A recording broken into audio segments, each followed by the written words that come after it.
All right, what's going on YouTube? Welcome to the first podcast, the first episode of True Big Blue.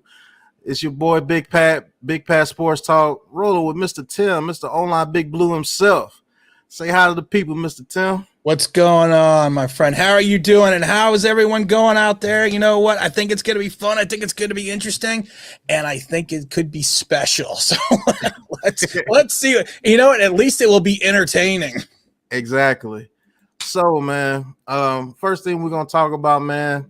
I know you've had things that you said about the Giants off season, so let's get into it, man. First things first, we did get Adoree Jackson as well. I did not believe we could do it. I don't know where we found the cap room to do it. Stimulus check. Exactly. After signing Kenny Galladay to 4 years, $72 million. I think the contract was a little high, but I love the signing. I believe he's a perfect fit for us. Next thing you know, you turn around and we bring in Adoree Jackson for 3 years, $39 million, which is crazy. I thought it was only going to be a one year deal around $6 to $8 million, but looks like Dave Gettleman, they have trust in Adoree Jackson's health.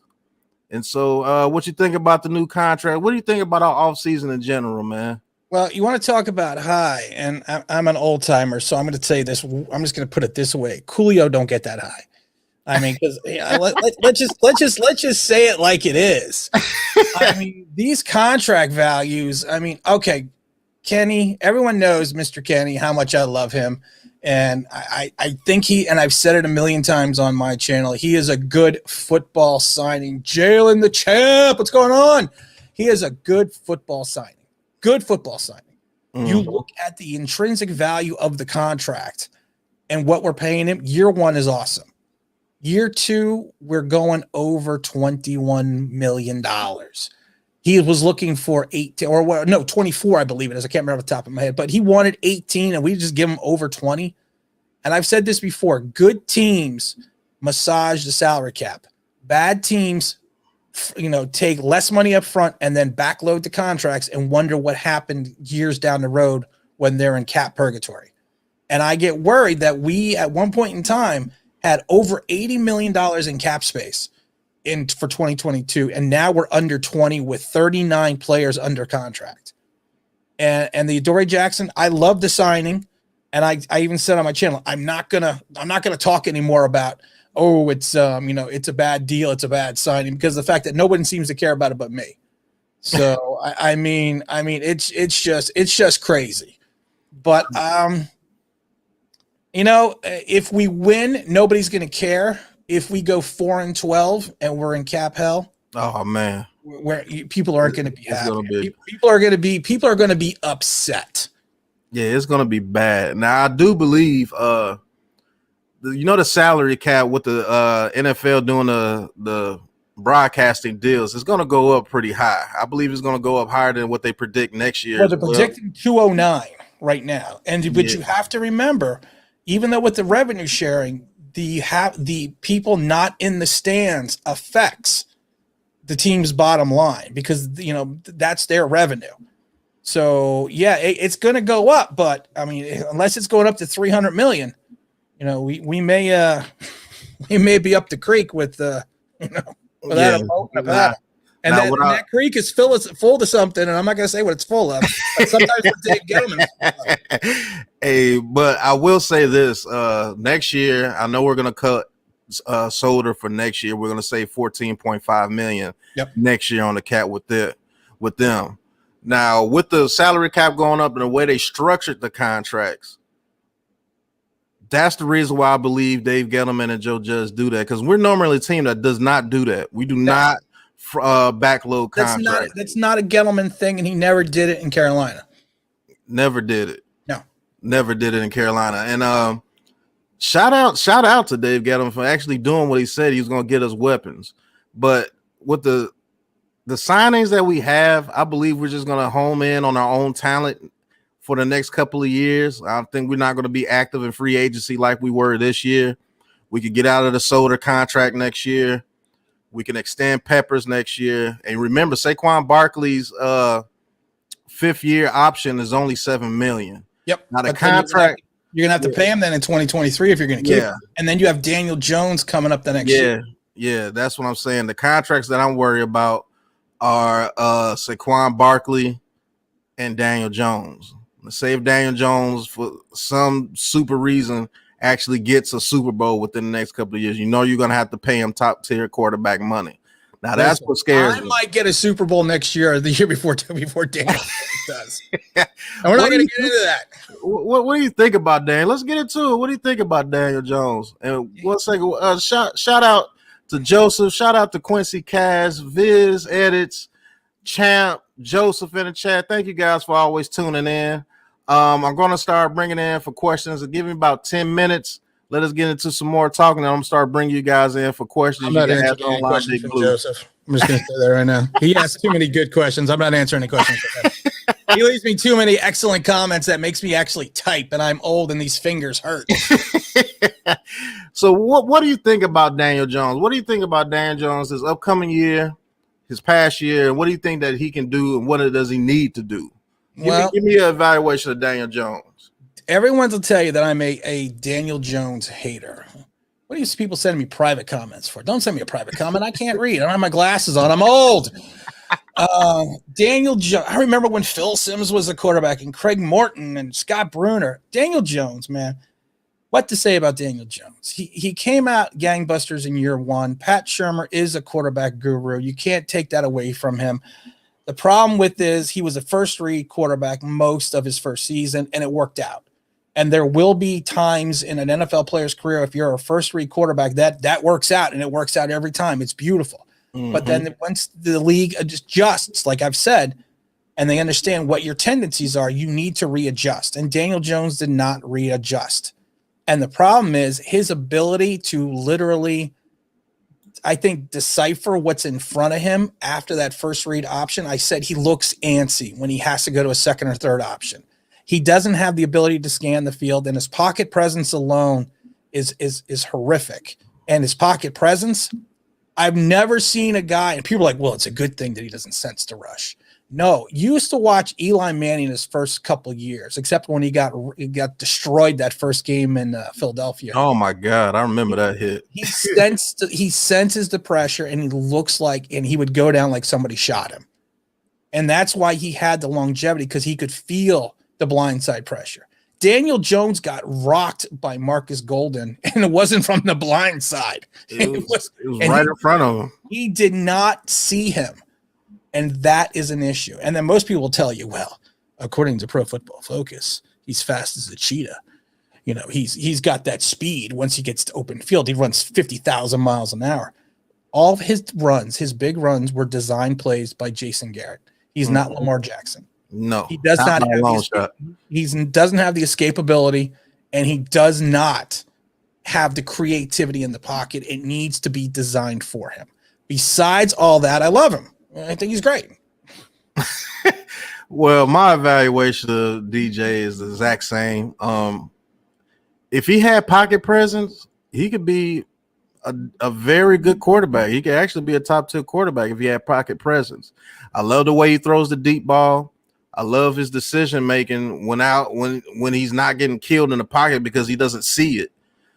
But the problem is also everyone blamed the line last year, and I think Daniel Jones held on to the ball the 4th or the 5th longest in the NFL last year. He does. You can't blame the line and say, well, they're not protecting him when you're holding the ball for 5 seconds or 4 seconds or whatever it is. I mean, there is a time that the line is going to break down, and he had at times towards the middle of the season some of the cleanest pockets that I've seen a giant line create in the last couple of years. Yeah, I believe he's the cause of a lot of those sacks sometimes as well. Yeah. Now, sometimes Andrew Thomas and them in the beginning of the season were getting killed. But when it got further down the season, that line actually came together to start to block pretty doggone good, especially on run plays. Yeah, but I've seen a lot of plays where he would just stand there. I'd be like, dude, just step up in the pocket. Just step up in the pocket and move. Climb the ladder, man. That's what you're supposed to do. And that's right. Look at Andrew Luck. Look at Andrew Luck. Yeah. Even though his lines were absolutely bad. And they still made the playoffs. And they still made the playoffs every year. Why? Because his pocket presence was so great. That dude maneuvered in the pocket, man. It was like it was pretty, man.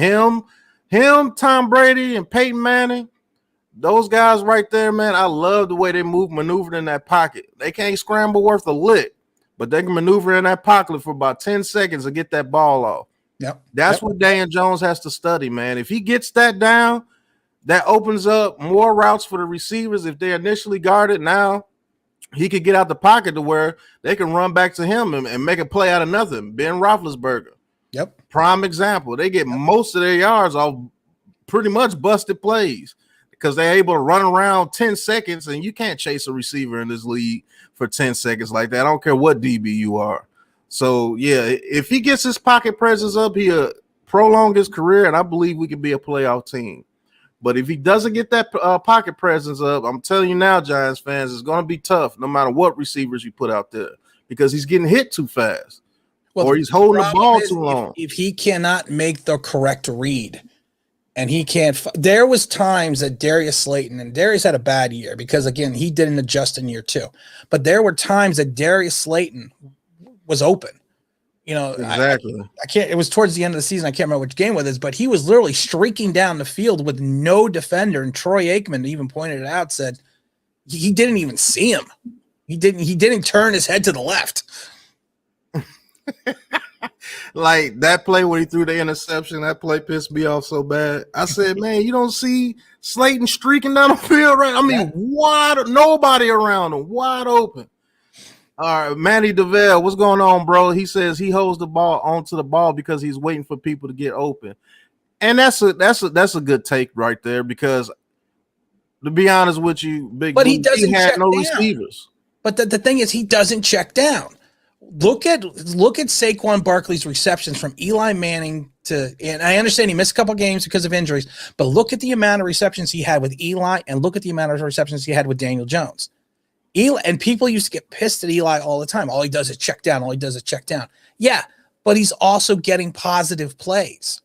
In football, it's you play for each down, and that's when I played in college and everything. And when I was working in the pros, that's what they always taught you.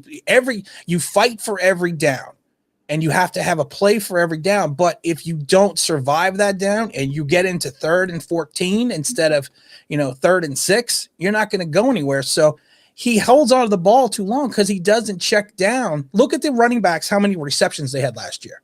He doesn't check down. I think that Rudolph is going to allow him to come in and be a security blanket. Right. So he'll have the comfort level to check down to somebody. That's what he needs. And when he did try to check down, it was always to Evan Ingram and bloop in the air. I can't stand that guy. Hopefully he changes it around this season. But we're gonna get our first question in, Big Blue. We're gonna bring Zeke to the chat. Yo, what's going on, Zeke, man? What's going on, Zeke? Good. What's your question, bro? You on True Big Blue, the first podcast, man? Bring your question, man. We're gonna answer it for you. It is true about Daniel Jones with that pocket presence, man. He has to throw that ball when someone's open right away. No, 100%. I mean, like I said, if he doesn't, my problem, like I said, I'm not a Daniel Jones basher, no matter what people say, and no matter what all the crap people talk. I'm not.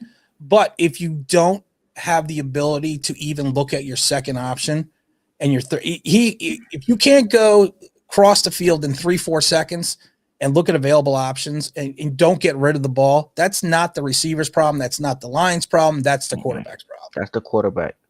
Yep. Exactly. I will say this, man. It's going to be a hot take. I believe Daniel Jones can pass for over 4,000 yards this year.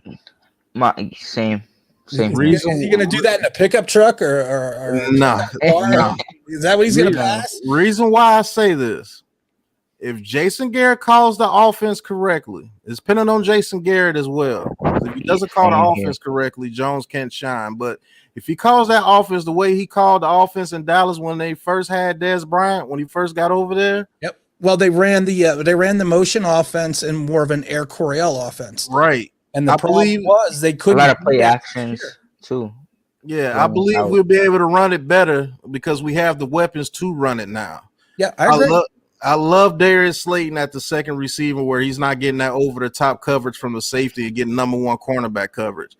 I believe he could do damage out there, to be honest with you. He had 700 and something yards last year. and he We could have sucked had more. last year. He should have had more. He should have But more. he kind of sucked More. last year. But with Kenny Galladay taking that double man coverage away from him, man, I promise you, I think he has a better year. I believe him and Kenny Galladay, if play calls are called Deadly. correctly, could each be 1,000-yard receivers next year. I believe 100%. that true to my heart. I believe they can have 1,000-yard receiving yards each next year. See, Same but the here. thing, I believe in Bigfoot, but that doesn't mean it's going to happen. That doesn't mean it's real. It might. There might be a Bigfoot somewhere. I don't know. But I don't see that. I think Kenny's going to get, I think he is going to get double teamed up the wazoo. I think, you know, the receivers are going to have to, you have to worry about Shepard staying out of concussion protocol and the injuries. You need to worry that Slayton is going to adjust in year 3, because honestly, if you go back and look at the draft class, you know, go back to that first draft class, you thought it was an A when Gettleman, you know, with Barkley and, you know, and Lorenzo Carter and BJ Hill and Will Hernandez and everyone else. But you look at it now, it's like a C, maybe even a D. So the problem is, you know, you have to hope that Slayton does make that adjustment and does make that jump, or poor Kenny, he's gonna have he's gonna have there may be 9 guys around because everyone knows Evan Ingram ain't catching the ball. Right. Yeah. And the thing is, I want Jason Garrett to do a lot of posts, because Kenny Galladay will be really good at the post routes. He needs to stop those curls and those slots a lot, man. That's what I feel. I think that's why Darius Slayton got 600 yards, and Darius Slayton. My opinion. Yeah, I mean, I think you know, Pat, I don't know about you, but I think, you know, a lot of people were saying about the same thing about the you know, the curls and the post routes and everything else, but you can break those plays. You know, it's not, you know, and like I said, when I played back in the old days when you wore leather helmets, I mean, you could turn that into big yardage, you know, especially a curl route, because if that defensive back comes up short and misses, you know, you have nothing but open field unless the safety's coming over. So, I mean, I think a lot of it has to fall. And like I said, all the excuses everyone gave Daniel Jones, you need to give to Jason Garrett, because Jason Garrett. Thank you for saying that. Well, you're welcome, because he didn't have a line, you know, he didn't have a running back, he didn't have wide receivers, he didn't have a quarterback, so you can't just bash one without bashing the other, and I don't think you need to bash either one of them, but you just have to understand that's you know, that's what it is. Good question. Who do you want at 11 since we just signed Jackson from the Titans? That's a good question, Big Blue. I'm gonna let you go first, man. Who I want at 11?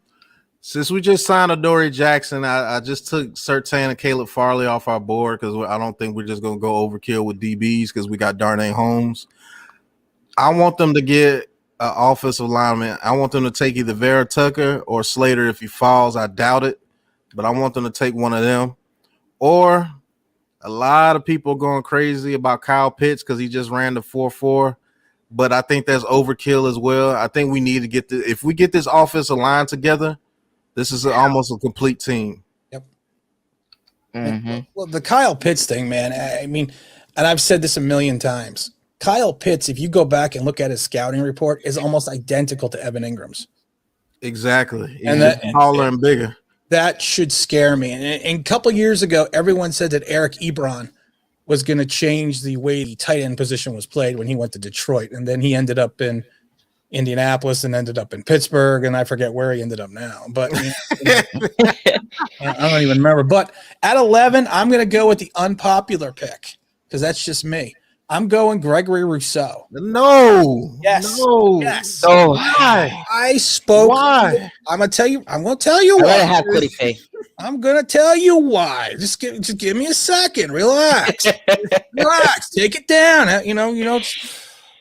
Oh my God. All right, here we go. Why? Why not? You need a defensive end. You need someone that has talent. Gregory Rousseau, and I spoke to a gentleman who used to be a former scout in Miami, and I asked him about Gregory Rousseau, and the first thing he told me was a lot of people complain that all they say is most of his sacks came from playing in the middle of the line. True. Here's the question, though, and I'm going to throw this question out. Name the Giant defensive player who gained most of his sacks playing in the middle of the line last year. And I'll give you a hint. He just signed a huge contract. Yeah, Leo. Yeah, he did. That's where he got the Williams. majority of his sacks. Why? Because Patrick Graham had the ability to, with his defensive backfield, to get pressure up the middle. So now if you're going to get a double team on Leonard Williams, yes, Gregory Rousseau right now has a limited repertoire when it comes to his pass skills, but he has the size, he has the strength, he has the speed, and he has the ability to not only rush the passer, but play the run. And then if you need to spell Leonard Williams, who would be the perfect person to put in the middle of that line? And I'll give you a hint. He plays for Miami. He plays for the Canes, Mr. 305. And I'm not talking Pitbull. So that's why he has that ability. And he to me is what's going to be missing on the line that you are not going to find in free agency, because yes, everyone loves the kid from Minnesota that we signed. He had 10 sacks in 2 years. Yeah. Same amount of sacks that Dalvin Tomlinson had. And he played the edge, and he can't play the run. So you know what? Besides that, he is a perfect signing. So we're going to put a header ball on third downs, man. Hey, Zeke, we're going to bring in the next caller. I may be doing a mock drive after this, so stay tuned, bro, okay? Yeah, let me tell you something real quick. Me at 11, I'd rather take Micah Parsons. If the rumors of what he's accused of is true, I don't think the Giants are going to touch him. Joe Judge is not going to touch him with a 10-foot pole if those rumors are true. I'll tell you that now. What time you doing the mock draft? Probably right after this, man. I'm gonna be on stream for a little. Yeah, I'll be on the stream for a little while. But just stay tuned, bro. I got you, man. All right, next caller, we're gonna bring in the champ. Oh, shout out to Football Talk with Benny. That's another channel that's really good. Big Blue. This guy, so informative to be a little guy. He says, guys, look like we have heavy interest in Trey Turner per Alex Wilson and NFL rumors. Lord, where are we getting this cap room from? I told you it's the stimulus checks, man. All the Giants are pulling them together. I think now if we get Trey Turner, that would be nice. If we get Trey Turner, I would be shocked. I was shocked on the Jackson signing, but that one would really shock me because, like I said, right now, yeah, we're getting these guys at low front end deals, but there are going to be players that need to be cut in the next week, and there's going to be a lot. Yeah. And it's going to be depth guys, and that's going to be the guys that we're going to have to hope step up. Exactly. But I know we're going to be cutting Spencer Pulley soon. Yep. I don't know that punter's going to have to restructure, or he's going to be cut. Right, Riley Dixon, he needs to be cut. He needs to be because he was actually terrible last year. Isaac Yiadom's gone. Yeah, Isaac Yiadom's gone with the sign of Dory Jackson. Sam Bill is gone. He's got that. Plus, Isaac Yiadom's got that accelerator in his contract from the new CBA, so he's now a $2.5 million corner. so who can't cover? Exactly, he has to go. All right, we're gonna bring in Champ to the stream.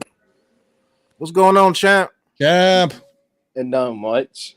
What's going on, man? What's your question for Big Blue and Big Pat, man? What's your question, bro? Do you guys think Darius Slay is gonna improve as the number 2 wide receiver? I'm gonna go first on that. I said it earlier. I believe if this offensive line blocks correctly, and if Daniel Jones gets his pocket presence up just a little bit, just give me something in the pocket. Just be able to just step up when you see that defensive end screaming off the side when they're pushing them out of the way so you can step up. But he doesn't be able to do that. He doesn't see him now. Exactly. Just be able to do that. And I believe we can have 2 1,000-yard receivers on this team. I believe Kenny Galladay brings that much needed presence on that field to this team, and Kyle Rudolph in the middle playing that Jason Witten role is a whole lot to do with it as well. I believe Slayton can get, at the very least, do what he did last year at the very least. But I believe we can have 2 1,000-yard receivers next year with Slayton and Galladay. What you think, Big Blue? Again, like I said, I'm going to refer back to Coolio, my friend, because there's some high stuff going on here. There's some, and I can't find Panama Red anymore. So I mean, it's there must be something going on because you know what? I don't see it. I hope I see. What's up, Jay? I see Darius improving, But like I said, I think too much is going to be put on Kenny. And I don't know if he has the mental fortitude. I've said this before. He's not playing in Detroit. And he had problems playing in Detroit. I mean, he had that whole media boycott. He had the whole Twitter thing. So he can't pull that stuff here because the New York press is going to rip him. And I get worried, and I've said this, everyone that loves Kenny right now is going to hate him and be screaming at him the first time he drops a 3rd and 7. We overpaid, that he's a bum. It's exactly because everyone's so damn reactionary. Exactly. Giants Twitter is crazy, man. Giants Twitter is absolutely nuts. I try to stay off Twitter, but man, I just got on there this year. I'm like, sometimes I'm sad I got on there. I said, what do you guys be talking about? But I love the people that send you messages and it's like, yeah, you don't know what they're saying. It's like, okay, well, wait a minute. Your thought would be great if I could actually understand and you actually put the thought coherently together. Yeah, I don't understand it, man. But what do you think? What do you think Slayton does this year coming up, Big Blue? I think if he can stay healthy and he can stay productive, I'm not seeing 1,000 yards. I would say maybe 750 tops because they said it. You know, it's just like in basketball. There's only one ball.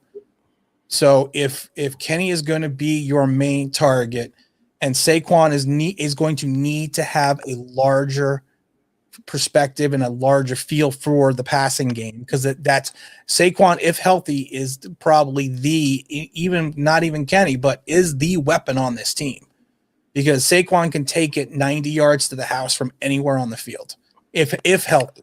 So between Kenny, Saquon, Rudolph, everyone still forgets about Sterling Shepard. There's only one ball. So, I mean, Daniel Jones is going to have to throw, in my opinion, for more than 4,000 yards to get him over the 1,000-yard hump, Darius, that is. But like I said, if he does 700 yards like he did last year, and he's consistent with his play week in and week out, and gets maybe 7, 8 touchdowns, I think that's a successful year. I believe that's a very successful year. I believe Kyle Rudolph is going to get a lot of those touchdowns in the red zone, though. When we get to the red zone, I believe Kyle Rudolph is going to be the main target when we get down there. Yeah, I think, like I said, I think he's going to be the security blanket. Yeah, I believe he's the safest option. But you got anything else, champ, before we get to the next caller? Yeah. For this upcoming year, do y'all think we're going to keep running the West Coast offense? I'll let you take that first. I believe Jason Garrett opens it up more now that he has the weapons that he wants. And a lot of people seem to forget, you make the excuse for Daniel Jones, but Jason Garrett had to work with the same pieces. So I think Jason Garrett gets a lot of flack, but now neither one of them have an excuse this year. No, neither one of them. And now I'm so glad that Gettleman got those weapons, because now we really get to see who Daniel Jones really is.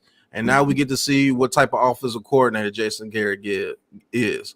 So I think Garrett goes back to the offense that he ran in Dallas when he first got Ezekiel Elliott and Des Bryant was still there. I believe it was Terrence Williams there. Yeah. Oh, yeah. First. I believe it was Terrence Williams on the other side. And they had I forgot who they had in the slot at the time. Well, they also had the tight end. The guy all Giant fans love. Man, Witten kills us every year. He retired and he was still killing us. Yeah, it was like the dude ran a 5.5 40, man. He just seemed to get open. I think that's what Rudolph can bring to this team. I can see that. I can see that. So what you think on a Big Blue? I'm going to tell you this. The Giants' offense last year was predicated on Daniel Jones's talent, and we went into a safe zone or a tank those last couple of weeks because they were trying to get into the playoffs. So they kind of tailored the offense so Daniel Jones wouldn't make mistakes, and that's how Colt McCoy pulled off that win in Seattle. I think the fact that they are going to have to open the offense, they are going to go to the motion offense, they are going to go Air Coryell, they're going to throw it deep, and like I said, we have to see that if Pro Football Focus is right, that Daniel Jones throws the best deep ball in the entire league, if that's an actual true statistic. Because I don't see it, because I've seen him miss too many wide open guys deep last year. Yeah, I've seen him miss some guys wide open deep last year, but for the most part, he was pretty good at throwing the ball deep. with Yeah, my but practice doesn't count. Anyone can look good throwing the ball deep in practice. I can look good throwing the ball deep in college. I can still throw the ball about 40 yards. So the Daniel Jones hate today, boy. I love Daniel Jones, man. He's my buddy. We go out for beers. But well, no, we don't go out for beers, and if we do, we wear our masks because we don't need another incident where they're out. yeah, well, they're trying to. I thought they were going to try to suspend him or something for that. I thought something was going to come down, but I guess. Yeah, I guess it wasn't bad enough. Yeah. But hey, champ, stick around, bro. I'm gonna be doing a mock drive right after this, bro. Okay. The salute. All right. Next to the channel, let's bring in Viz, man. What's going on, Viz? What's going on? What do you think Adoree Jackson brings to the table, and do you think that he could really solidify us having an elite defense? I'll take that one first because I'm a defensive guy. Okay. I'm a former defensive player. So I will tell you this. The only thing I worry about with Adoree Jackson is the fact that he's not what they refer to as a ball hawk. He's had 2 interceptions in 4 years. He's not known. He's known for locking down his side, but he's not going to create you the turnovers. So that we need to watch out for because I think there will be an adjustment period with the Patrick Graham defense with him. But I think having someone like James Bradbury and someone familiar like Logan Ryan that he had, that he's known since the Titan days, I think it'll be an easier adjustment for him. But I think people need to have, and I've said this even with Kenny Galladay, people need to have patience with him early in the season because he's going to make mistakes. Right. But I think when he comes in, and I think I'm going to tell you right now, by week 3 or 4, if he's healthy, and he understands the playbook and he understands his role in the defense, the Giants are going to have a top 5 defense. All right. Just to piggyback on what Big Blue said, Adoree Jackson is not known to be a ball hawk, but he is known to get defensive pass breakups. And I like that a lot in the corner because that means he's there with his coverage. I believe he relieves Bradbury from having to chase around those little fast guys like McLaurin or anybody like that. Now, I think we could put Adoree Jackson on McLaurin, or say if they have somebody really fast in the slot, he can move to the slot and guard that person as well. And we can actually move Darnay Holmes out to the outside on certain situations if we feel that Adoree Jackson covers that faster receiver better. As far as the defense, I believe Patrick Graham gets to open up his whole defense this year. I really do believe so because when we had people like Lewis on the outside and Yadam, they were getting toasted. They costed us. Lewis costed us that first Dallas game by getting toasted by Michael Gallup. And I don't know what he was thinking. Why would you let somebody get behind you with that amount of time left? What about Yadam in the Chicago game? Oh my God, Yadam was getting absolutely murdered out there. He gave up that touchdown. You were like, oh, and you know what's funny? I was watching that game, and it's like, and I even told a friend I was watching, I was like, I see it coming. I see it coming. Yeah. Yeah. With those coverage guys, you've seen it coming because Bradbury had an all-pro season last year. People were not going at Bradbury like that, but you know what? They found that second corner, and they were absolutely murdering us. That one touchdown McLaurin got, remember when he caught the ball and we missed the tackle, he took off to the end zone? Yep. That should have been an interception by Isaac Yadam. He saw it coming the whole time. All he had to do was cut underneath it and pick it off, and he just stood there and let him catch it. I don't understand that. Ridiculous. So we won't have to run the zone as much as we did last year, which brings me to the other factor. We get the blitz more this year. We get to send Reggie Ragland, who we signed, up the middle on blitzes, which he's very good at. Reggie's more of a run stopper. He's not gonna come in and what worries me still right now is our defensive line. We still do not have a clear edge presence. You can hope that Lorenzo Carter comes back from the Achilles. You can hope O'Shane Zimenez finally comes back. And I love saying that name because I just say O'Shane Zimenez so well. But we still don't have a consistent rush. It's going to have to be like last year. It's going to have to rely on the secondary. Now, Patrick Graham, even going back to his Miami days, blitzes with his defensive back something crazy like 40-something% of the time on third downs. The problem is we're not going to be able to do that as often with Dallas, the way they probably will come back with Dak. You have to worry about the Washington football team because just what they put together with adding Curtis Samuel and Fitzpatrick. So it's there's going to have to be a place where we find a way to generate a rush either via the linebacker position or from the defensive end position. I believe if we blitz Fitzpatrick, though, he throws us a couple. It's just in him. Yeah. It's just in him, man. He could be he can look like the MVP of the league one game, and then the next game he could look like he doesn't even deserve to be on the team. Yeah. I think Fitzpatrick gives us at least one or two, because I believe You think he pulls an Alex Smith? Yeah, I believe, and Alex Smith, I believe, was a better quarterback for that team. Well, I think Fitzpatrick, you know what the problem with Fitzpatrick is, not to interrupt you, but Fitzpatrick is, if he gets hot, he is a guy that'll put up 14 touchdowns and 2 interceptions. And then when he's off, I mean, he's horrid, but if he's on, you know, it's weird. It's just lights out. Even going back to Buffalo and Miami and every stop that he's been at, he's shown the Buccaneers. He's shown that I'm like, dang, this dude's actually pretty doggone good. And then he's like 470 years old now too. So yeah, and then like the next 2 games, it's like, what the hell is he doing? Like, but I believe he's gonna give us at least 2 to 3 interceptions. That's it throughout the season, because he's a gunslinger, man. He's like Brett Favre without the Brett Favre. If that makes any sense, he will throw that ball in between 2-3 people if he feels hot enough. Yeah, and I believe he's going to do it. But the signing of Kenny Galladay and Adoree Jackson makes it to where we can go any way we want in this draft coming up. I believe we go offensive line in the first round and the third round, and that second round, I believe we try to see if there's an edge rusher available. If not, they may go receiver again. Who knows? Yeah, we'll get him, and you have no idea. Yeah, we'll get him. We can go say this. Tackle. Yeah, I was going to say, if Aleem McNeil is there in the second round, I believe he takes Aleem McNeil. I think you're right. I believe that's going to be one of the fastest picks in the draft. If he's there, he's taking him. It's gonna be as fast as when Tom Coughlin ran up to the podium after we took Daniel Jones. So right, Josh Allen. Yeah, right. I mean, I literally think that. I literally think that, and I've told people because I was watching the draft. I was like, I literally think Tom Coughlin just ran from Jacksonville to take Josh Allen. I thought we was gonna take Josh Allen that year, but hey, it is what it is. I like what we got. What we should have done. But hey, Viz, we're gonna get to the next caller, which is Joseph the GOAT. Stay on, man, because I'll be doing a mock draft after this, bro. Okay. Yeah, I got you. I appreciate you having me on.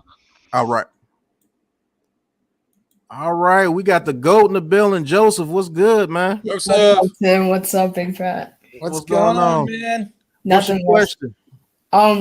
Where do you think, our record's gonna be in the season? Like, how good do you think this team's gonna be if all the pieces fall, like everything goes right? All right, I'm gonna say this: if we play 16 games, I believe we could be 10-6. If we play 17 games, I believe we could be 11-6. I do believe this is a playoff roster. I'm not gonna say it's a playoff team yet, but this is a playoff roster that Dave Gettleman has gave us this offseason.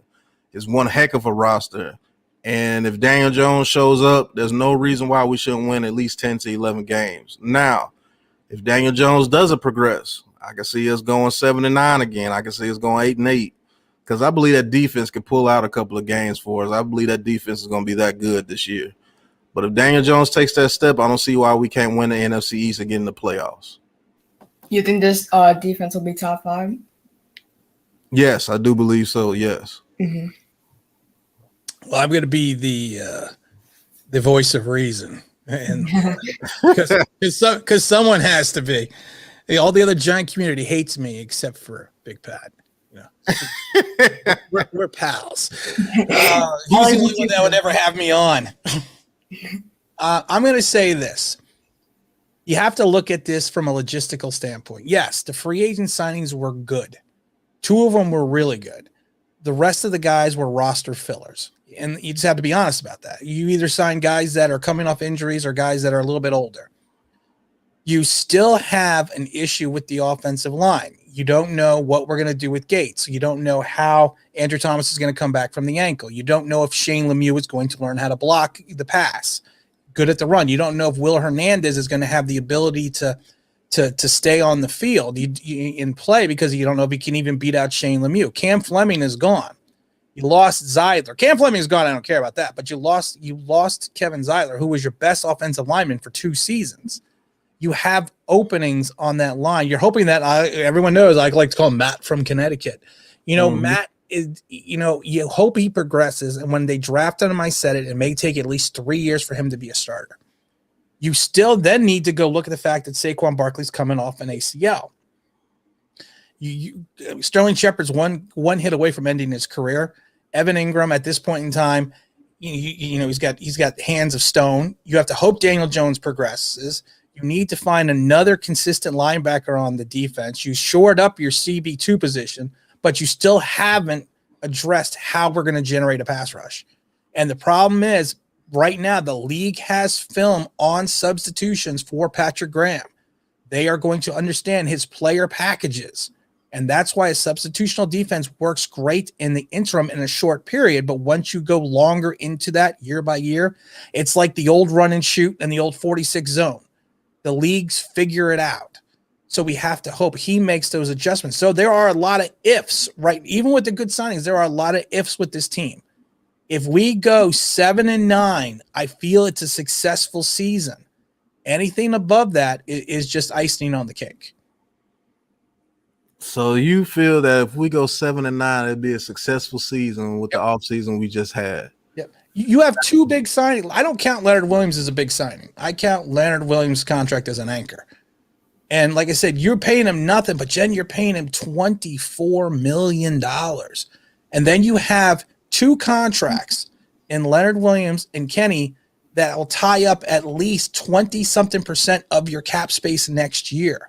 That is true. Going into 2023 as well. So if these guys don't ball out, you're not dumping them till the end of 2023.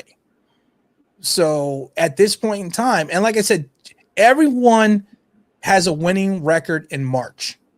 Ask me the same question at the end of camp in August where this team is. And then you can actually have in my opinion, you can have a better perspective of what the record's going to be. Now, I will say this. He makes valid points. If that offensive line does not come together, all this will be almost for naught. Yeah. And we do need a pass rusher that someone fears. I don't believe anybody fears our pass rushers, to be honest with you. And if we're going to be honest, though, most of Leonard Williams' sacks last year were coverage sacks. Guys fell into and there's nothing wrong with that because someone has to get the sack. But he was not generating the pressure for those sacks. It was because of the fact that we had such a good, consistent secondary at times. So we need someone that can generate.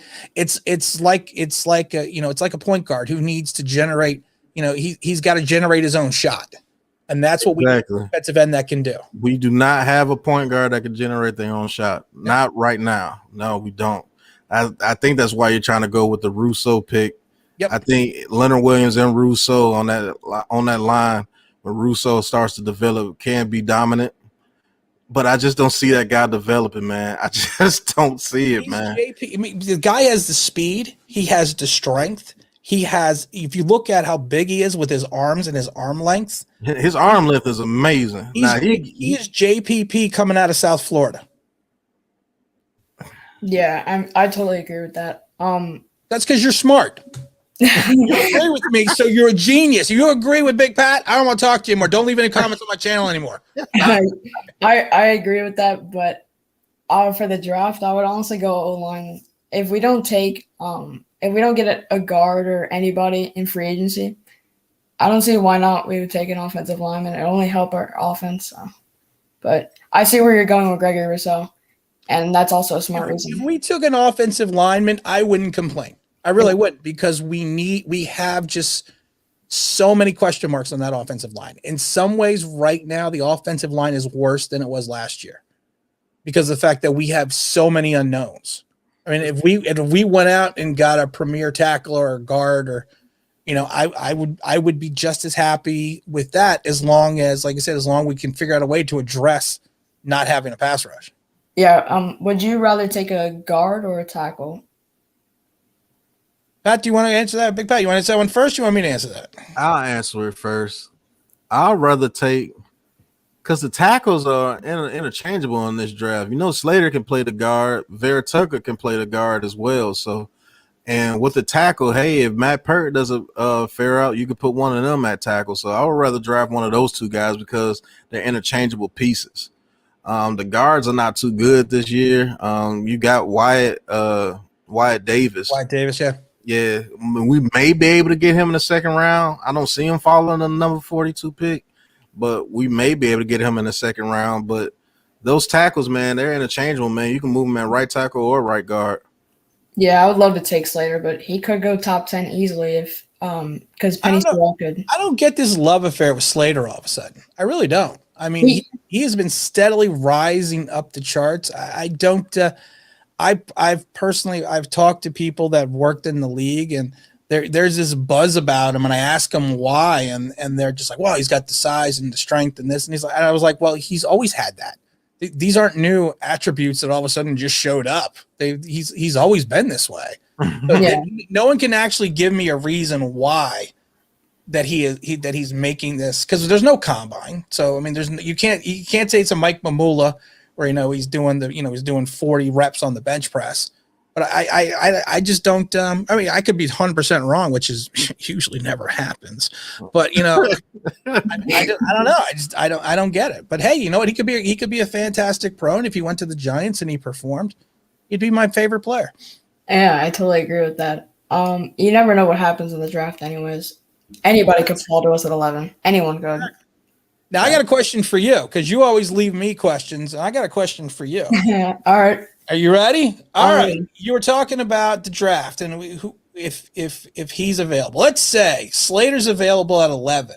Okay. But let's also say let's say Kyle Pitts is gone, Gregory Rousseau is gone, all three quarterbacks went, but Waddle is sitting there with Slater. Oof. Oh man. Yeah, oof. you got me there. No, come on, man. I answer all your questions. No, okay, I'll answer it. To be honest with you, I don't mind the idea of taking either or, because I don't mind double dipping in the receiver. Nah, man, you gotta make a pick. I really think the taking offensive lineman, it's like you said before, it's such a big question mark.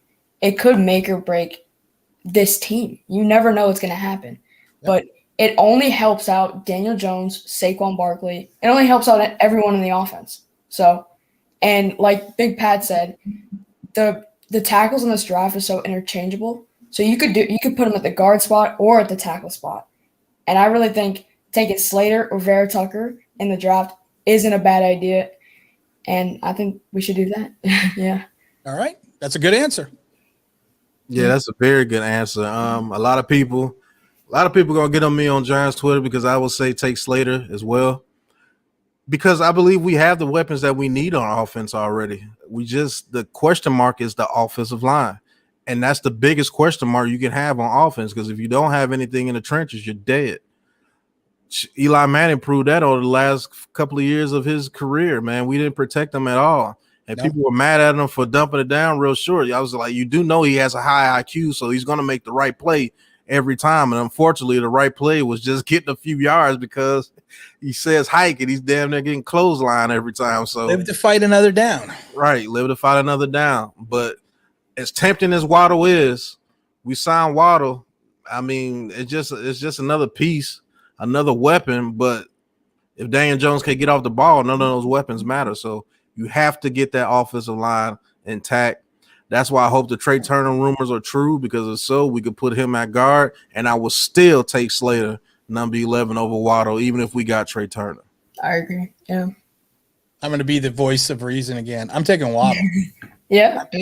I'm not pass. If there is a player or a wide receiver in this draft, to me, that has, and you never can say can't miss potential, but has the potential to be something special, it's Waddle.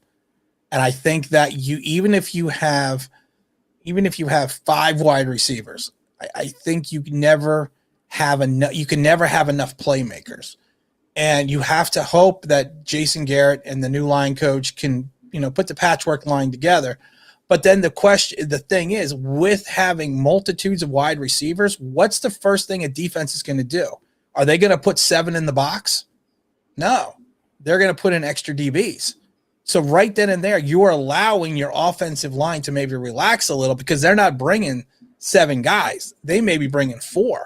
And we had problems last year blocking 4 guys. But the more players you have on the field, you're not going to allow them, like I said, to stack the box. You're going to open up the field, which will open it up for Saquon Barkley, which will help you. Pass blocking is the most difficult thing to do. It is. Run blocking is easy because you just got to go straight forward. But pass blocking, you have to do it correctly. And that's what I'm saying. Bringing in another rookie offensive lineman to me, when you have Waddle available, I'll take the chance and let Daniel Jones run a 2-yard slant to Waddle and see what happens. Yeah, that is true. Waddle could be like Tyreek Hill. I mean, has so much potential, and I don't mind going either way with Waddle or Slater. But yeah, you can go Big Pat. Yeah, I do like Waddle a lot. I do believe he's the most electric receiver in this draft. He has, the home run potential with Waddle is ridiculous. If he catches a slant and somebody misses, it's a wrap. That dude is as fast as they come. I'm just saying I would like a lineman better, but I wouldn't. To be honest with you, I wouldn't be mad if they pick Rousseau because I know where they're going with it. We have a history of picking defensive linemen and turning them into something. Matthias Kiwanuka comes to example. He was the same. He was Pierre Paul before Pierre Paul. Yeah. So we've always had great drafts when we can draft a defensive lineman and turn them in to something great. I wouldn't be mad at Waddle because now you want to talk about a weapon. That is an absolute weapon. And it's going to be so fun to watch them play with Waddle, stick him here, stick him there. He's going up the side, streaking up the field. That's going to open up the dig for Galladay. That's going to open up the slant for Slayton. It's going to open up for Rudolph. Even crazy Evan Ingram. If we could get him one-on-one with a linebacker, that's a win for us. He just has to catch the ball. So, and then don't forget, you still got Saquon Barkley in the backfield. So, And if he catches it out the backfield, only has to make one person miss, that's a win because he's going to make that person miss. You're not tackling him one-on-one in the open field. I'm just sorry. Yeah. But we have so many avenues we can go, but I wouldn't be mad at none of those picks, to be honest with you. None of them. Yeah, we could go anywhere in the draft, to be honest with you. Gettleman set this up, and I'm really happy that he did this offseason. And, getting – I wasn't really expecting us to get Galladay, but he did it, and I'm really happy about it. And also we got Jackson for our backup cornerback, which he could be good. I've heard that he does have a little problems, maybe. I'm not sure. But I think for a backup cornerback on the other side of Bradbury, pretty good. But, yeah, I wouldn't mind taking Waddle. It just makes this offense even better. It's just another weapon, like you said. Well, it'll help. Like I said, it will help cover deficiencies in the offensive line. Like I said, if the offensive line and you run, and if Garrett kind of goes away from the Coryell offense and goes more to the Bill Walsh West Coast offense, or even Steve Mariucci or someone like that, and does those quick passes like Eli did with McAdoo, which kind of resurrected his career after that 27 interception season. Mm-hmm. I mean, it could be something beyond special. It could be the type of offense that the Giants have that we've never seen before. I mean, well, you can go back to the old days. I won't even get into that. But guys like you guys can Google it, Homer Jones and people like we could go back to Tom Maynard and all them. So I mean, it would be something. It would be something special, and like I said, it could cover the deficiencies in the line. Yeah, I agree with all the points you're saying.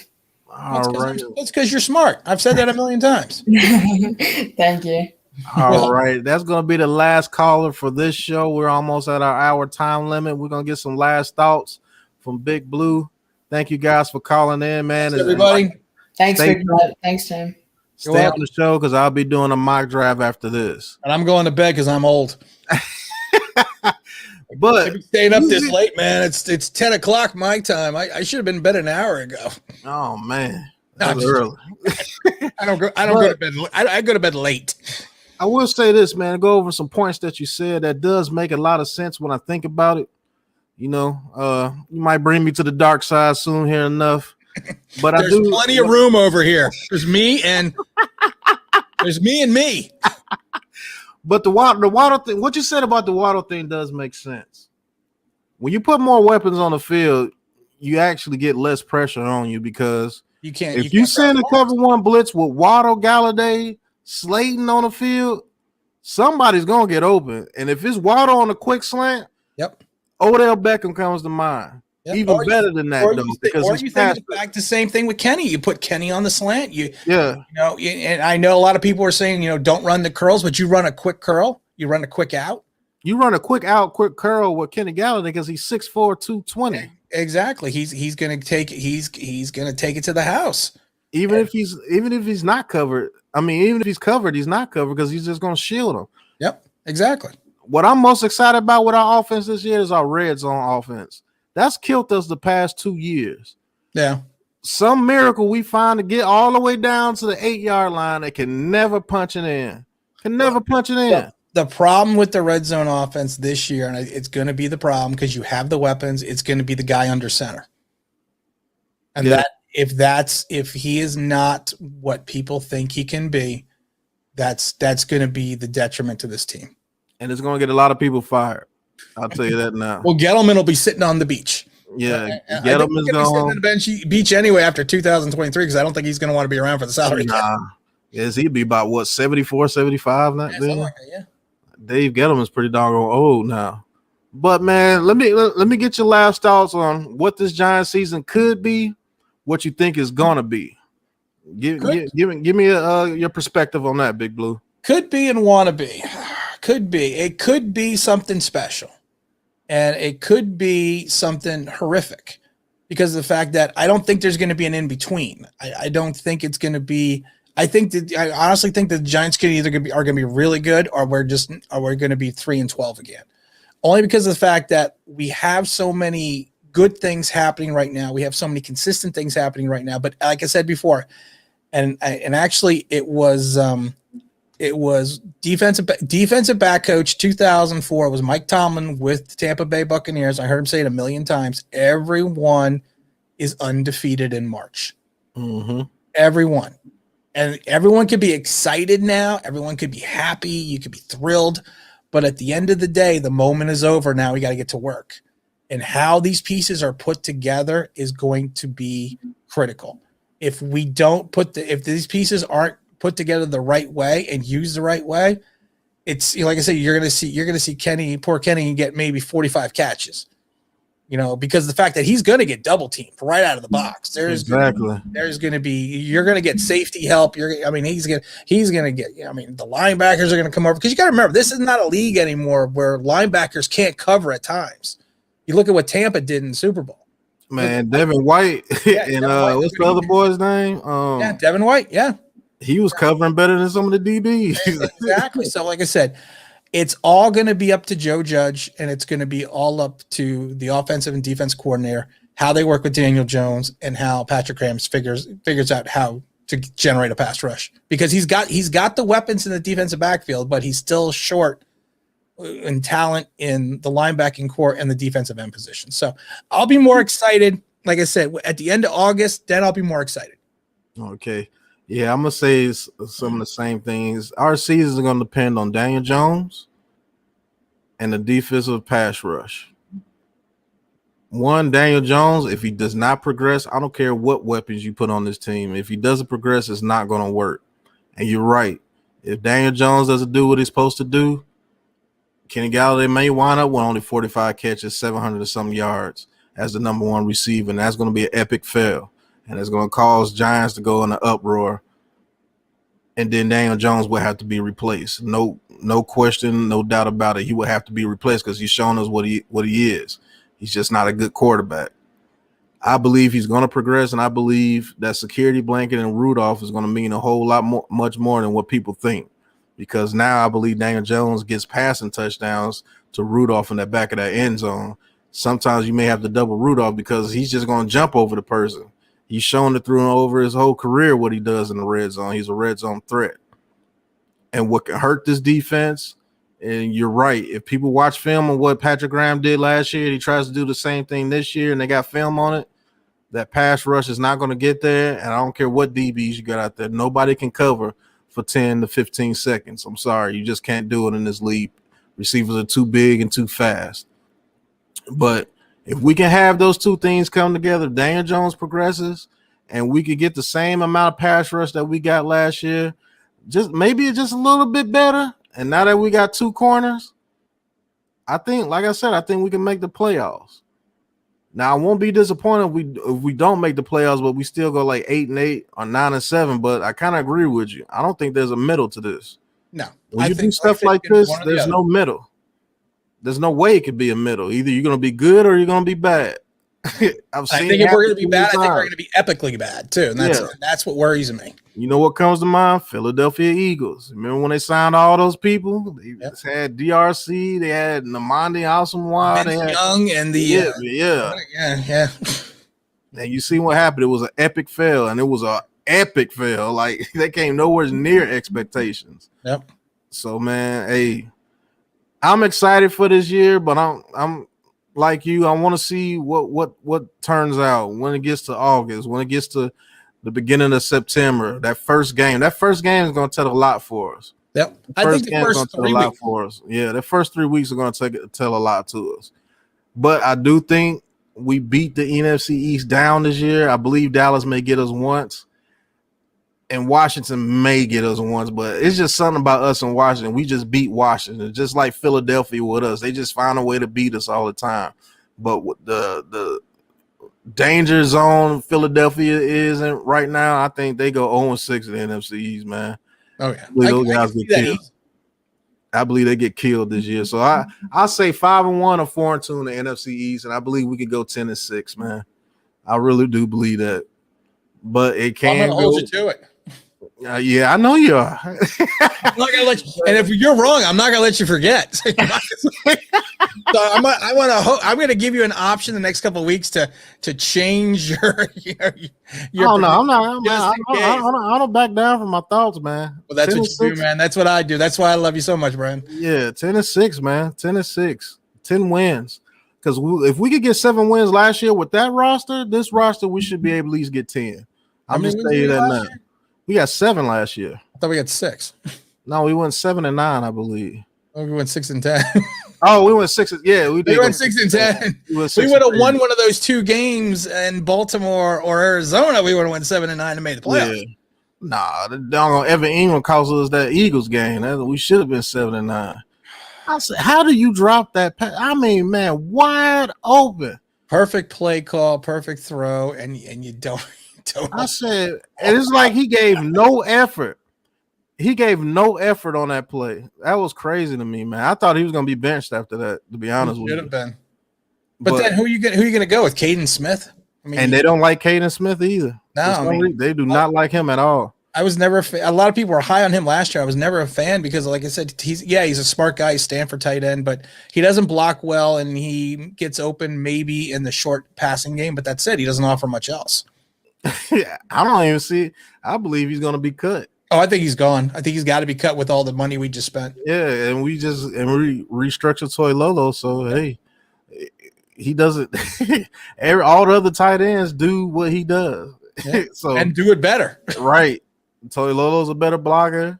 Rudolph's a better blocker and catcher, and Ingram's a better catcher. It might be on the same par blocking because Ingram gets a lot, and I know we're gonna wrap this up, but Ingram gets a lot of crap, but his blocking has improved exponentially. Yeah. He had a game in Chicago 2 years ago that he really came out as a block. We lost that game because of Daniel Jones, but he really progressed, and you watched it. He really progressed in that game and became, I'm not going to say a good blocker, but he became an average blocker, which a lot of times that's what a tight end needs to be if he can catch the ball. Just too bad he couldn't catch the ball last year.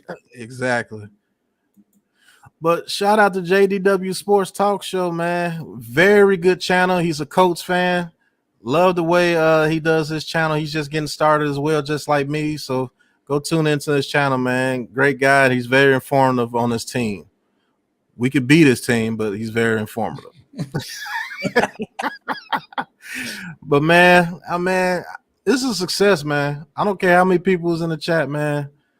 I don't know why people don't like you so much, but hey, you got a fan in me, bro. Yeah, I don't know why either, because I'm awesome. I mean, come on. I mean, I always say it all the time. I'm awesome. I know that because my mom always tells me. And man, this has been the first podcast episode of True Big Blue. Big Blue's gonna teach me how to put this on an actual podcast show. Yeah, we're gonna get Big Pat up at the podcast, and next week we are gonna have this on the Online Big Blue channel. So hopefully everyone I know a lot of people that I see in the chat are people that come over to my channel all the time for this stream. So we're gonna do it next week on mine. And hey, Zachary, what's going on, my friend? What's going on, Zach? And yes, you're right. He's always leaving comments on my channel as well. He's another one. There's some great comments. But like I said, we're gonna have this again next week on my channel. Then we're gonna do it a bunch of times on Big Pat's channel again. But like I said, this is fun. This is exciting. This is different. You are fantastic at what you do. You got a great fan base. You just we're gonna help you grow. We're gonna help push it because, as everyone knows, I'm retiring next year. This is my last year doing this. So yeah, you told me that, man. Yeah, so hopefully, maybe you can be the lucky one to take over for Online Big Blue and be the new host of Online Big Blue Sports. Hey, I don't wish that on anybody. I should take that back. Nah, it'd be an honor, man. I'll take it over for you and do very well. But I know you would. We're gonna let Big Blue. He's got to go. Gotta wrap it up, guys. Have a good night, Pat. Like I said, Big Pat, I really appreciate it. This was fun, and I can't, like I said, I can't wait to do this on a weekly basis, and I can't wait to do it once the season really gets underway. Yes, sir. Every Monday, every Monday at 8.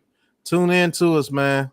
Have a good night, bro. You also got to remember it's 9 p.m. Eastern Standard Time. Yeah, 9 p.m. Eastern Standard Time. So I got a lot of guys in New York. I got a lot of guys in New York, so he's got to make sure that everyone knows because I made the mistake 9 p.m. Eastern Standard Time. But good night, everyone. Big Pat, thanks for having me on, and I will see you next week. All right.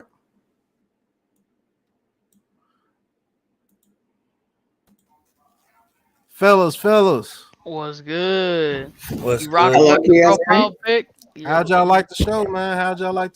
Man, Hey, I love It was great. nice though. It was great, bro. Really Yeah, enjoyed it. when I do the show, when I do started, man. yeah, when I do the show, what Online Big Blue is gonna be a call-in show, and then more than likely after every show we'll do something else. We'll do something on Big Pat Sports Talk regular. Let me get this pulled up. Here, I'll be right back. Give me 1 second. Hey, y'all rocking man. with the profile picture? Yeah, Hey, sir. hey.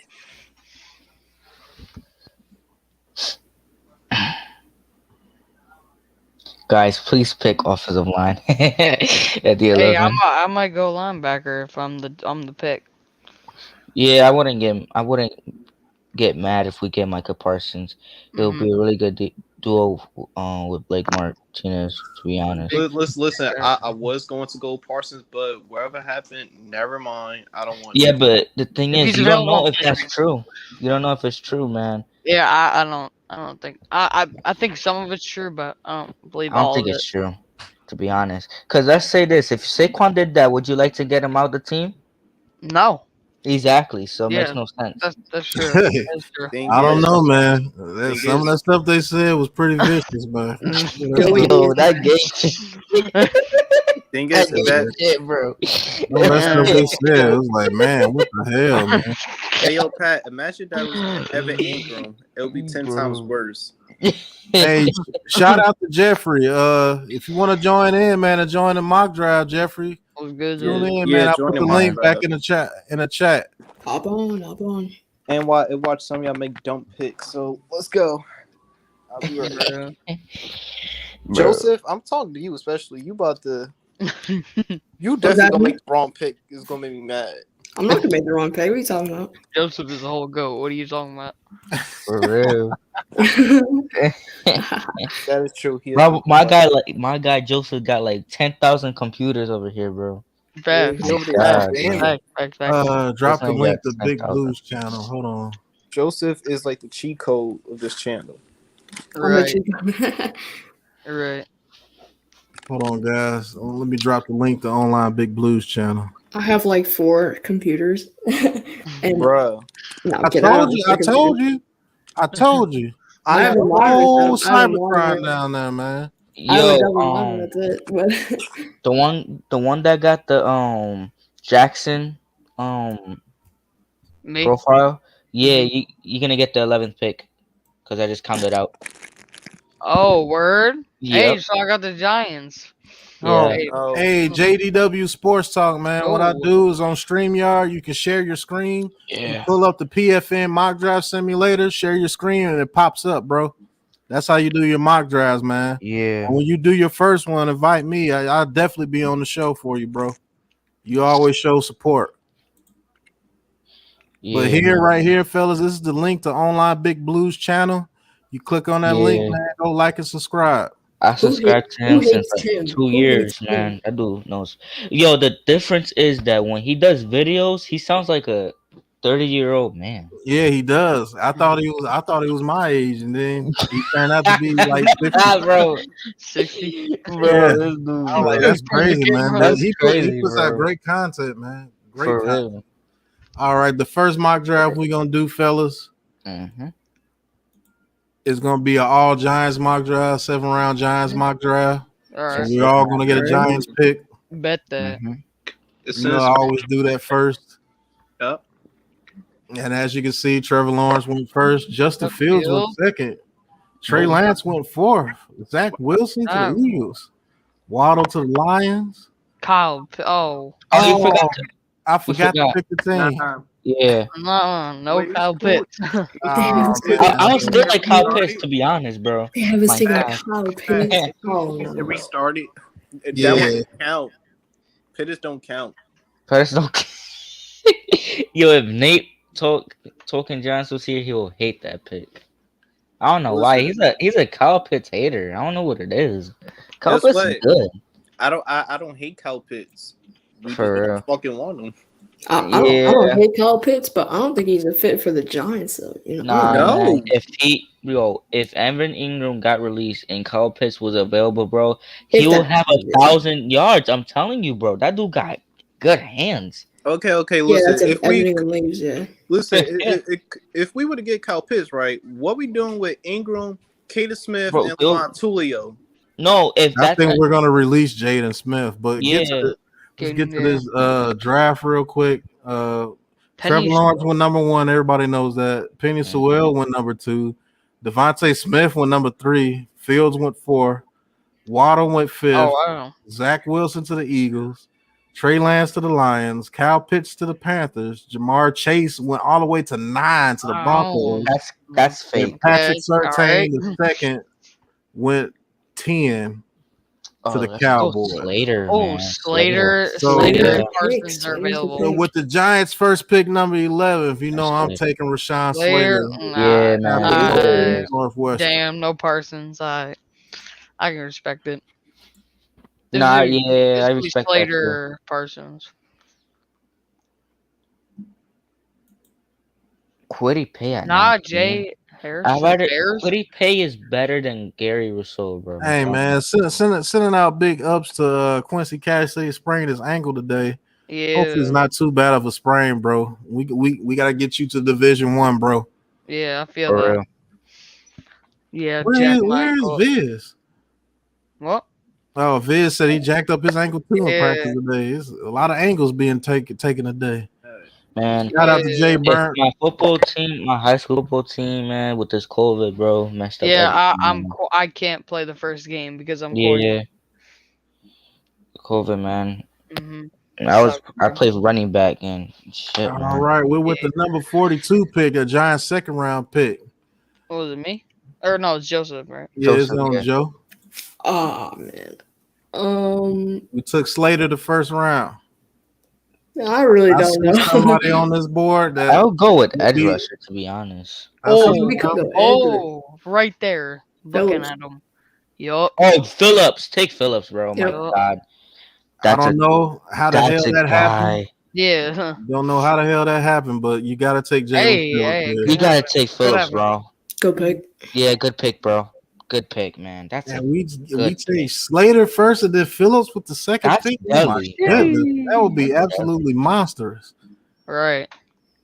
I swear, the mock draft is some haters, bro. My God. Mhm. I'll This tell you mock this: Whack ass picks here. JDW Sports Talk says I'm not huge on Quiddy Pay. I'll Yeah, tell you this about Quiddy Pay: That dude nasty, bro. Woody Pay Shit. is going to be an excellent run defender as soon as he steps to the league. He Mm-hmm. has to work on his pass rush moves, though. When he works on his pass rush moves, he's going to be an excellent defender. He's gonna remind me as that dude from Chicago Bears. What's his name? That edge rusher. Khalil Mack. Yeah. No, he can't be a Khalil Mack. You can't.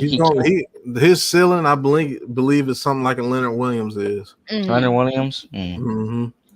Yeah. All right. With our third pick, we've taken Jalen Phillips. In the second round, the first round we took Slater. So tackle and end. What do we go with here? Wait, Go to Edge. Go to Edge. Go to Edge. I think we took Edge. Man, we're good. Patrick. No, there's nobody that I like there. Go back to all. I don't know. Do we go Rondale Moore again? I see one. Rondale Moore will be very good with us. That would be good. Yeah. Yeah. Interior lineman, or I'll take Rondale Moore. Rondale Moore. Yeah. Rondale Moore. And how the hell does he fall to the third round? I do not know. Yeah. And Javon Holland going right before him. I don't see that. That's crazy. Hey man, I'm next. So far this draft has been excellent. Slater, Moore, and Phillips. That's absolutely nuts. Chesterat going 90. I guess I'm next for the Giants. Yeah, I'm next for the Giants. So listen, all the Giants got to do at number 11 is draft Joseph. What's going on, TD? I might go with guard, to be honest. Yeah, we took Slater. I'll go for guard. I'll go guard. Go on guard. Let's see. Oh, Cameron McGrone is right there. McGrone, yeah. Ben Cleveland. Cleveland, get Cleveland right away, man. Right away. What a draft! What a draft, bro. If this thing goes right, you better screenshot Cameron McGrone right after him. God. Quizzy Cass says, if I get drafted to the Cowboys, don't be mad when I go beast mode. Yeah, for real, bro. I'm sorry. Hey, look, I'm gonna wish you the best no matter where you go, bro. That's to be honest with you, but you're gonna lose to us. Yeah. But everybody else you can kill. All I know is I'm playing wide receiver, so you're gonna get cooked up. Man, watch out for James Bradbury, bro. If you're playing receiver. Yeah, Ben Cleveland is an absolute monster, TD. Yeah, he's a big dude. I've seen him before. That dude is absolutely. Wait, you seen him in person or? No, I've seen pictures of him, man. That dude is absolutely huge, man. He's a unit. Like, it's ridiculous how big that guy is. Would you like Matt Peart to be in guard? I don't think so. I don't think he can play guard. Yeah. My cousin told me that dude is huge, bro. My God. Yeah, he's like huge, man. 6'7", bro. My God. Is he people told me a picture of him, man. Together, that dude is humongous, man. Jesus Christ. He is a tackle. He's not meant for guard at all. Hey, the GOAT got the... He's on you, champ. Oh, I would take Warren go Jackson. Go to all. I am on all. Oh, Warren Jackson. Oh, DeMonte Coxey. Bro, if you go with Warren Jackson, bro, our red zone's gonna be, my God. Tamori Terry right there. Hey, hold up, it's a tough one. Big Pats, you think that Warren Jackson could be like the next Mike Evans for his height? If he develops, yes, and gets his route running up a little bit more, yes. Yeah. This the fourth round, right? No, this is the sixth round. We got this pick and a number 201 pick. And if I was you, bro, I'll take Warren Jackson, to be honest. Just my opinion. All right, hold on. Give me about like 10 seconds. Eat my Swedish fish. I'll decide. All right.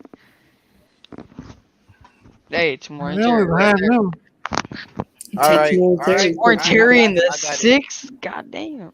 Warren Jackson, 6'6". Guess what? Warren Jackson is coming to us for that. Yeah, 6'6". I don't even see him.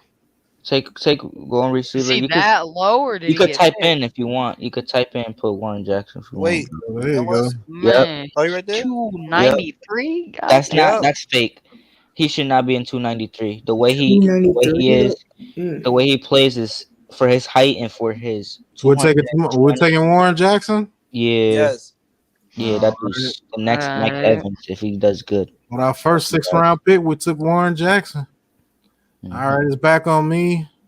Yeah, I wouldn't mind taking running back to be honest. We're taking Javion Hawkins, last pick Yep. of our draft.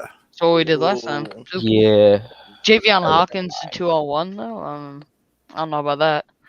But the thing is, if we do draft him, is he gonna make the actual roster?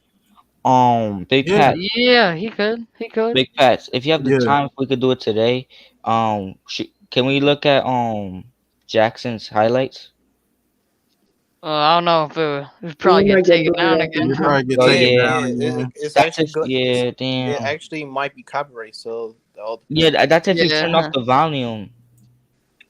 That's if you turn No, off I the think volume just too. like having footage on the screen will get it copyrighted. I don't Yeah, know Big how Pat had other Yeah. YouTubers. I don't know how other YouTubers doesn't do that, but here does. The YouTube copyright system is horrible. Mhm, I it's had crazy. I had a Jabril Peppers video all done, and then all my other videos are copyrighted, but they let me upload it. So I'm like, all right, fine. But this one they didn't let me upload it, bro.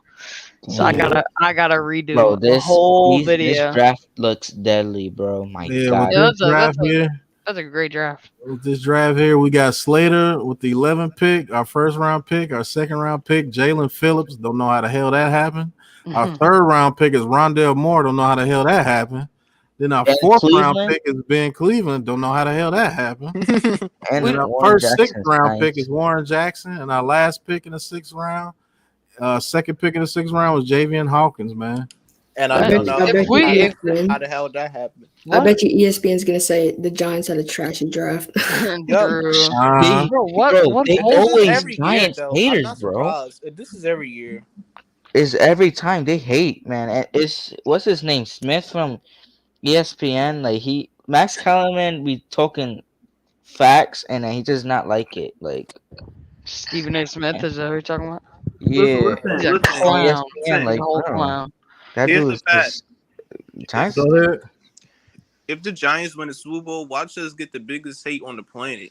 for real. Word. Word. I wouldn't care because we won the Super Bowl. Yeah, we won it. Yeah. I'm Yeah, going that to was, hey, play. Quincy, that was a nice ass drive, man. I don't know I how. can't lie. I don't know how the hell that happened, but okay. What we But gonna do? two receivers is overkill. We already got a Yeah. bunch of receivers. Yeah. Yeah. I don't know why people saying we should take Jalen Water at 11. Look, we got enough receivers. Look, let's take offensive line. Protect Daniel Jones. Wait. How many receivers do we got on the actual roster to be enough? 7. We got 7, bro. And we got CJ Board back. That's 7. We got CJ good Board's a enough. bum. CJ Board's a bum. Yeah, like Real CJ talk. Board, he's gonna be strictly for special teams. special teams. Yeah. That's why they got him for special teams. Mm-hmm. Look, we got, bro. I'm telling you, and we got good backups. John Ross, Dante Pettis. We got pretty good backups, and we got what's his Yeah, name? that's what I said Kyle earlier. for red zone. All right, guys, hold on. I may have to stop the stream here. Something came up. I gotta do something. I'm probably gonna hop on the Hubs channel real fast, and then I'm Oh gonna have to yeah, do same. something. Yeah. Damn. I don't think. Oh And wait, then they I'll doing be the back. show on Monday. Mhm. Yeah. So They just asked me to hop on, so I'm gonna hop on over there, and then I'll probably come back and do another draft with you guys, probably around 10. All right. All right. So everybody. Thanks, we Big go- Pat. Basically, in Connecticut, that's 11. We But- all going to Troll Hub now. Yeah. Right. Yeah. Hey man, but thank you guys for always tuning in. JDW Sports is tripping. He says with the 11th overall pick, the New York Football Giants select Sarah Fuller, kicker Vanderbilt. Eagles do that. Eagles actually do that. Wait. I Did got you a see the question. kick she was doing, man? Those Yeah, kicks she were couldn't even absolutely kick awful. 10 yards. Right. Wait. I got a Kick question. 10 When yards. is the last time a kicker got drafted in the first round? Janikowski. What, 20? Nah, Sebastian Janikowski with the Raiders, I believe, is like 2002. Hey, it's been Not a long mistaken. time since I never seen a kicker get drafted in the first round. Yeah, Yeah. it happened one time. Me watching football, Sebastian Janikowski. I never forget it. Wow, that's crazy. But thank you guys for tuning in, man. If y'all want to come with me over to the Hubs channel, that's what's up. Hey, Yeah, we'll be appreciate you there. having me on. Yeah, Go ahead, troll That's Hub real That's quick. if you have to Troll. stream in the link. You know I'm because- Joseph, I'm I'm do that. trolling, so get ready. I'm trolling too. Me and Vizette are in the attic, so Yeah, bro. You already know I'm stacked on the accounts, bro. You know I'll pull up. All right, guys. You're a cheater, bro. Hell, yo, that's funny.